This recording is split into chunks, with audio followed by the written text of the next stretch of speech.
নমস্কার বন্ধুরা, তোমরা সবাই কেমন আছো? আশা করি ভালো আছো। আমিও খুব ভালো আছি।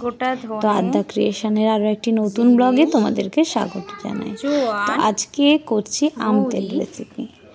মেথি, শুকনো লঙ্কা, এগুলোকে সব এই মশলাগুলোকে রোদে দিয়ে দিতে হবে। তো আম তেল কাটার প্রসেসটা আমি চৈত্র মাসে থেকে মানে ভিডিও করেছিলাম, বাট সেই আমগুলোতে এখনও মশলা দেওয়া হয়নি।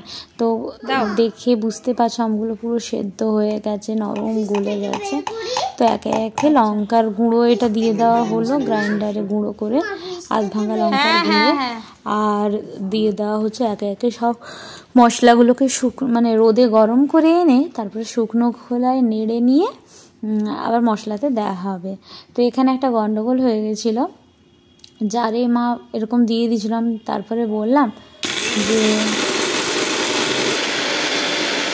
জারে তোমায় এরকমভাবে মাখানো যাবে না, তুমি এক কাজ করো একটা পাত্রে ঢেলে নাও। তারপরে তো এখানে আরও কিছু কাঁচা লঙ্কা দিয়ে দিলাম। তো কাঁচা লঙ্কাগুলো না মুড়িতে মাখিয়ে খেতে না খুব স্বাদ হয়। হ্যাঁ, যখন মুড়ি খাই তখন একটা করে কাঁচা লঙ্কা, একটু আম তেল, একটা আম টুকরো নিয়ে নিলেই এনাফ, আর কিছু লাগে না। তো সেই জন্য আমি বোতল থেকে এখানটায় গামলিতে ট্রান্সফার করে নিচ্ছি।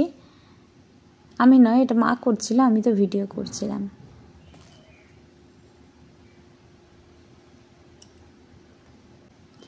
তো দেখতেই পাচ্ছ আমগুলো কেমন সেদ্ধ হয়ে গেছে। এখানে আমি বিট নুন দিলাম, আর দিয়ে দিচ্ছি এখানে ভাজা মশলা কিছু। তো যে মশলাগুলোকে শুকনো খোলায় নেড়ে নিয়েছিলাম সেই মশলাগুলো দিয়ে ভালোভাবে এপিট ওপিট করে নাড়াচাড়া করে মাখিয়ে নিতে হবে। আর দিতে হবে সামান্য একটু সর্ষের তেল, গরম করে নেওয়া হয়েছিল, কারণ এটা তেলের আচার। আর এই তেলের আচারে যদি তেল না বেশি থাকে তাহলে কেমন করে হয় বলো। এবং এই তেলগুলো শেষ হয়ে এলেও আবার পুনরায় তেল ঢেলে দিলে একই রকম স্বাদ থাকে। তো এখানে প্রায় আচারটা কমপ্লিট। এটাকে নিয়ে রোদে দেওয়া হবে, রোদে দিলে আবার জারে পুড়ে রাখা হবে।